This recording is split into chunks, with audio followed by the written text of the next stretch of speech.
자, 오늘의 첫 번째 용의 종목은요. 삼성 SDI입니다. 자, 이 종목 지금 2차 전지에 대한 이야기들이 계속해서 올라오면서 움직이고 있는데요. 어떻게 보고 계실까요? 네, 삼성 SDI 같은 경우는 이제 AI가 배터리 시장의 판을 좀 다시 짜고 있다 보니까 보통 이제 삼성 SDI 하면 전기차 배터리를 먼저 떠올리는데 하지만 진짜 그림은 다르죠. AI 데이터 센터가 전 세계적으로 이제 전기를 집어삼키는 전력 블랙홀이 되면서 전력망용 ESS가 새로운 성장축으로 좀 떠오르고 있습니다. 마치 어떻게 보면 고속도로가 막히면은 우회도로가 필요하듯이 AI의 급격한 확장을 받아줄 어떻게 보면 전기 우회로가 바로 ESS인데 우선 이제 AI 모델 같은 경우는 시간이 갈수록 더 거대해지고 그리고 이를 돌리는 데이터 센터는 도시 하나가 쓰는 전력만큼 소비를 만들어내는데 지금 미국과 유럽 같은 경우는 이미 전력 부족으로 데이터 센터 증설이 좀 막힌다라는 경고가 좀 심각하게 나오고 있고요. 발전소 신설 같은 경우는 환경 규제 때문에 최소 5년 이상 걸리는 장기 프로젝트입니다. 그렇기 때문에 이제 각국이 가장 먼저 빠르게 선택하는 솔루션이 바로 ESS죠. ESS 같은 경우는 재생에너지 확대 과정에서 생기는 출력 불안정성을 해결해주면서 경부하 시간에 저장한 전력을 피크 시간대 내보내는 전력망 버퍼 역할을 수행을 하는데 이 구조가 이제 왜 삼성 SDI 전체 절대적인 기회인가 하면은 삼성 SDI 같은 경우는 이미 전기차 배터리로 글로벌 검증을 끝낸 상태라 ESS에 이제 투입되는 기술 전환 비용이 낮고요. 수익성도 높습니다. 게다가 이제 AI 인프라 확대가 단발성 이벤트가 아니라 국가 정책으로 전환되는 흐름이기 때문에 ESS는 앞으로 이제 10년 이상 장기적 성장 산업이다라고 볼 수 있고요. 삼성 SDI는 이 거대한 구조 변화의 초입에 서 있다라고 볼 수 있습니다. 그리고 이제 ESS 시장에서 가장 중요하게 보는 거는 어떻게 보면은 바로 안정성일 텐데 한 번 화재가 발생이 되면요. 단지 하나가 전면 교체될 수 있기 때문에 수백억 원 단위의 손실이 즉시 발생하기 때문에 이제 글로벌 고객사들은 가장 안전한 배터리만을 선택을 하죠. 삼성 SDI는 셀 설계부터 발열 억제 구조, 그리고 셀 간, 그리고 차단벽, 그리고 화재 전이 방위 구조 등 매우 까다로운 공정 기술을 적용하면서 업계 최상위 수준의 안전성을 확보를 해놨습니다. 이러한 기술적 기반에 의해서 이제 삼성 SDI는 전기차 시장에서는 고성능이 강점인 NCA 기반의 탐험계, 그리고 ESS에서는 장수명이나 이제 뭐 보안정성이 강점인 LFP 기반의 신제품을 동시에 전개하면서 투트랙 라인업을 확실하게 구축을 했고요. 특히 이제 차세대 ESS 플랫폼인 SBB 1.7이나 2.0 같은 경우는 글로벌 시장에서 본격적으로 요구하는 대형셀, 고효율, 고안정성 트렌드를 정면으로 반영하고 있어서 향후 이제 3년에서 5년 동안 ESS 핵심 무기가 될 가능성이 매우 큽니다. 그리고 이제 곧 진행될 제2차 ESS 중앙계약 시장은 이제 우리가 크게 주목하는 이벤트 중 하나인데 이 입찰에서 삼성 SDI가 가장 유력한 주자로 꼽히는 이유는요. 당연히 이제 1차 입찰 때도 무려 76%가 넘는 어떻게 보면 절대 강자였기 때문에 1차 입찰 당시에 평가위원들이 강조한 부분이 딱 두 가지였는데 첫 번째는 이제 전량 국산 생산 체제, 그리고 둘째는 ESS 전용 안정성 기술력인데 이 두 요소에서 삼성 SDI는 다른 경쟁사 대비 압도적 우위를 확보를 했습니다. 그래서 이번 2차 입찰도요. 이번에 이제 540메가와트 규모로 이제 2027년 준공을 목표를 하고 있는데 이 정도 규모는 국내에서 대량으로 안정적으로 공급 가능한 생산 캐파가 필수인데 삼성 SDI는 울산 공장을 중심으로 ESS 특화 NCA 각형 배터리를 공급할 수 있어서 속도나 양이나 안정성 모든 면에서 이제 가장 높은 점수를 받을 가능성이 크고 당연히 이제 뭐 LG 에너지 솔루션이나 SK 온도 국내 LFP 생산 라인은 준비 중에 있습니다만은 대량 양산 체제로 가기까지는 시간이 좀 필요하다는 평가가 많아서 내년에서 내후년까지 이어지는 중장기 모멘텀의 중심에서는 삼성 SDI가 좀 우위에 쓸 수 있다라는 분석이 좀 우세합니다. 차트를 보시면은 10월 한 차례 상승 이후에 눌림목 구간을 만들어 줬습니다. 이번 되돌림 흐름들을 보시면은 이제 완벽하게 안착을 해주는 모습인데 그동안에 이제 주가 자체가 그동안 한동안 이제 하락 추세를 이어졌다가 이제 되돌림이 나오는 상황에서 거래대금도 최근에 강하게 붙어줬고요. 추세를 좀 완벽하게 돌아서준 상황이기 때문에 다시금 30만 원 선, 요번에 완벽하게 안착해준다면은 35만 원을 뛰어넘어서 그 이상으로 올라갈 수 있을 테니까요. 35만 원 돌파 부부터 확인이 필요할 것 같습니다. 정리해 보시면은 AI가 산업 전체 지형을 좀 바꾸고 있습니다. 그리고 지금 그 변화의 중심에서 새롭게 조명받는 기업이 바로 삼성 SDI고요.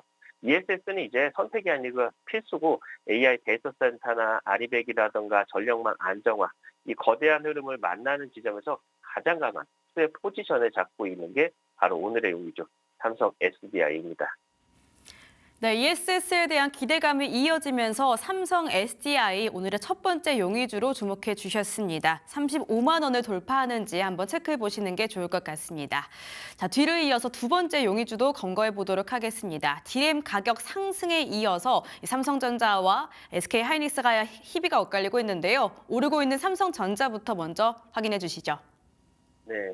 AI 시대가 열리면서 메모리 반도체, 특히 이제 D램과 HBM이 다시 이제 글로벌 산업의 핵심 엔진으로 떠올랐고요. 삼성전자는 그 중심으로 좀 되돌아가고 있습니다. 그동안에 이제 HBM 품질 인증에서 보전하던 이제 하이닉스의 이제 주도권을 내줬었지만 반전의 순간이 오고 있죠. 범용 D램 가격 폭등이라든가 점유율 반전이라든가 그리고 HBM4의 극적인 회복세까지 지금 삼성전자는 단순한 반등이 아니라 메모리 왕자를 되찾기 위한 대반전 드라마를 좀 쓰고 있습니다. 우선 삼성전자가 4분기 메모리 시장에서 다시 1위를 탈환할 가능성이 좀 매우 높아졌는데 핵심은 바로 범용 디램 가격 급등 때문이죠. PC나 서버용 범용 제품의 가격이 올해 1월 대비 무려 6배 이상 상승을 하면서 슈퍼사이클의 전형적인 패턴을 보이고 있습니다. 삼성전자는 글로벌 메모리 3사 중에서 가장 큰 캐파를 보유하고 있어서 가격 상승 국면에서 레버리지가 가장 크게 작용을 하고요. 삼성전자 4분기 반도체 영업이익도 15조 원을 넘어설 것으로, 그러니까 전년 대비 한 400% 이상 증가할 것으로 전망이 되면서 범용디램 비중이 높다라는 거는 역시 이제 이번 슈퍼사이클에서 삼성에게 가장 유리하게 작용을 할 거고요. PC나 서버 수요가 회복이 되면은 AI 학습용 서버에서도 범용 디램 사용량이 증가하면서 삼성의 출하량이 자연스럽게 확대되는 구조가 만들어질 겁니다. 특히 이제 삼성전자가 3분기 점유율 34.8%를 기록하면서 1위를 되찾을 수도 있고, 거기다가 이제 범용 디램 가격 상승이 그리고 캐파 레버리지, 거기다가 점유율 회복이 되면서 실적 폭증까지 이 구조적 상승 흐름의 중심에 삼성전자가 지금 서 있다라고 볼 수 있습니다. 그리고 이제 AI 반도체 시대의 절대 핵심은 바로 HBM인데 그동안 이제 삼성전자는 HBM3에서 품질 이슈로 고전하면서 하이닉스한테 좀 뒤처졌긴 했습니다만은 HBM4에서는 완벽히 좀 다른 그림이 좀 만들어지고 있습니다.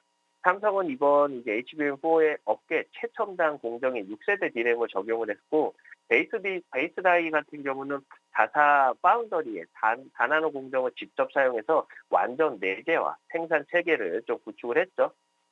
이는 속도, 비용, 공급 안정성 모든 면에서 경쟁사 대비 우위를 만들 수 있는 초격차 전략이고 이미 삼성전자는 엔비디아나 구글 등 빅테크 HBM4 샘플을 공급을 해놓은 상태고요. 품질 테스트에서도 특별히 문제없이 통과 중이라는 긍정적인 소식도 좀 전해지고 있습니다. 업계에서는 이르면은 이번 달, 늦어도 내년 초 중으로 엔비디아 최종 승인 가능성을 점치고 있다 보니까 특히 이제 엔비디아 차세대 AI GPU, 그 루빈 같은 경우는 HBM4 기반으로 설계되어 있기 때문에 삼성전자가 승인을 받는 순간 공급망이 단순히 이제 멀티벤더 체제로 확장이 되고요. 이는 삼성전자에게 최대 규모의 고객사 확보 그리고 공격적 점유율 확대라는 결정적 기회가 될 겁니다. 삼성전자는 이번 HBM4를 통해서 단순히 반등이 아니라 잃어버린 기술 왕자를 되찾기 위한 정면 돌파를 좀 시도하고 있다라고 볼 수 있겠죠. 그렇다 보니까 삼성전자가 내년에 역사상 최대 실적을 기록할 가능성을 진지하게 좀 바라보고 있는데 이유는 간단하죠. 메모리 슈퍼사이클은 이미 시작이 됐고 그리고 그 중심에 고부가 가치 제품이 HBM4가 자리하고 있기 때문인데 삼성전자의 HBM4 출하량이 2026년에 올해 대비 이제 3배 증가한 총 이제 105억 기가비트까지 확대될 걸로 전망을 하고 있습니다.